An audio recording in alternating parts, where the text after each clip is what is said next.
조갑제 TV 시청자 여러분 안녕하십니까. 2022년 3월 14일 오후 7시입니다.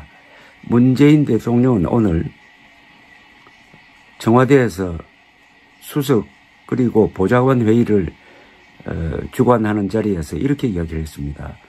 선거 과정과 결과에서 극명하게 드러난 갈라진 민심을 수습하고 치유하고 통합하는 것이 가장 시급한 과제다.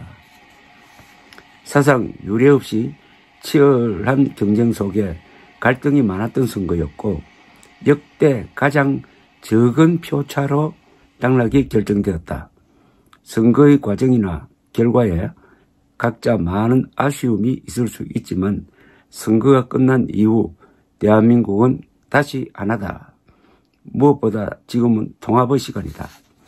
다음 정부에서 다시 여소야대의 국면을 맞게 되었지만 그 균형 속에서 통합과 협력의 정치를 해달라는 것이 국민의 요구이고 시대의 정신이다.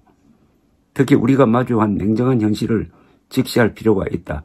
안팎으로 새로운 위협과 거센 도전에 직면하여 국가적으로 매우 엄중한 시기다. 더 나은 미래로 나아가기 위해서도 존중과 배려, 포용의 성숙한 사회로 나아가기 위해서도 통합은 매우 절박한 과제다. 우리 정치와 사회는 늘 갈등이 많고 시끄러웠던 것 같아도 그것이 현실에 안주하지 않고 앞으로 나아가는 동력이 되어왔다. 많은 갈등과 혐오가 표출된 격렬한 선거를 치른 지금이야말로 통합과 포용의 정치를 위해 나아가야 할 때라고 믿는다. 이런 이야기 했습니다. 어떻게 보면 하나만한 이야기고 어떻게 보면 맞는 이야기도 있습니다. 우리 정치와 사회는 늘 갈등이 많고 시끄러웠던 것 같아도 그것이 현실에 안주하지 않고 앞으로 나아가는 동력이 되어왔다.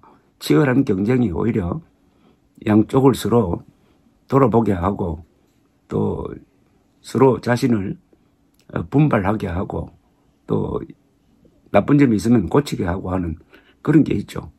자유민주주의의 최대 강점은 공정한 경쟁을 통해서 서로가 서로를 돕게 되는 겁니다.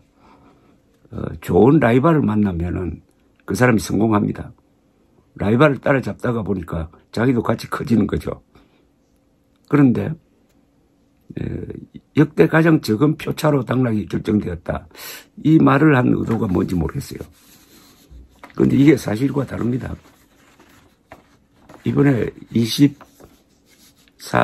7천여 표로 결정이 됐는데요. 1963년 대통령 선거에서 박정희 후보는 윤보선 후보를 15만 6천 표 차이로 이겼습니다. 이때가 가장 근소했습니다. 15만 6천 표. 그리고 혹시 문재인 대통령이 이런 생각을 하는지 모르겠습니다.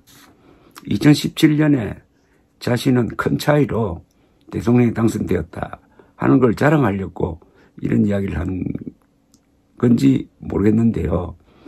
그때 2017년 5월에 문재인 후보가 받은 표는 1342만 3,800.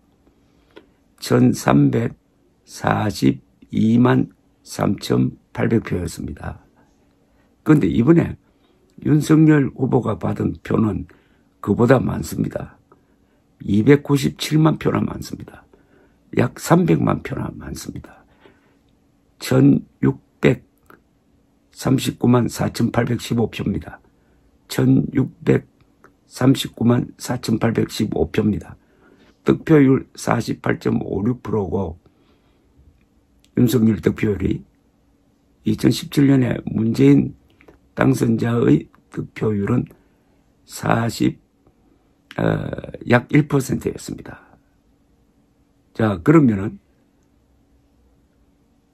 누가 더 강력한 지지 기반을 갖고 있느냐 하면은 당시 문재인이 아니고 지금은 윤석열입니다. 우선 찍은 사람이 300만 명이나 더 많습니다. 그리고 윤석열 후보는 지금 아주 깨끗한 정치 세력을 대표하고 있습니다. 이 국민의힘 등 이 우파 세력은 지난 5년 동안에 문재인 정권으로부터 가혹한 조사, 수사, 탄압을 받았습니다. 그리하여 살아남은 사람들입니다. 그러니까 약점이 없다는 거죠. 윤석열 후보도 뭐 온 가족에 대해서 이 수사기관 좌파 단체에서 얼마나 공격을 했습니까? 그러나 결정적 약점 없었잖아요. 오히려 거꾸로 이재명 부부가 수많은 약점을 잡혀가지고 지금 상당 부분은 앞으로 수사를 해야 됩니다. 오늘 이 집권 세력이 되려고 하는 국민의힘, 윤석열 그리고 한국의 우파 세력은 가장 청렴한 세력입니다. 가장 약점이 없는 세력입니다. 그러면은 가장 강해질 수 있습니다. 그런데 문재인 정권은 말할 것도 없고 지금 민주당 정권 이재명을 포함해서 가장 약점이 많고 가장 부패한 세력입니다. 그동안 수사를 못하게 덮은 사건이 얼마나 많습니까? 그것 하나하나 수사하기만 하면은 당장 윤석열 정부에게 굽히게 되어 있습니다. 기어 들어오게 되어 있습니다. 가장 부패한 좌파와 가장 깨끗한 우파가 대결하고 있는데 더구나 윤석열 후보는 헌법이란 무기를 갖고 있습니다.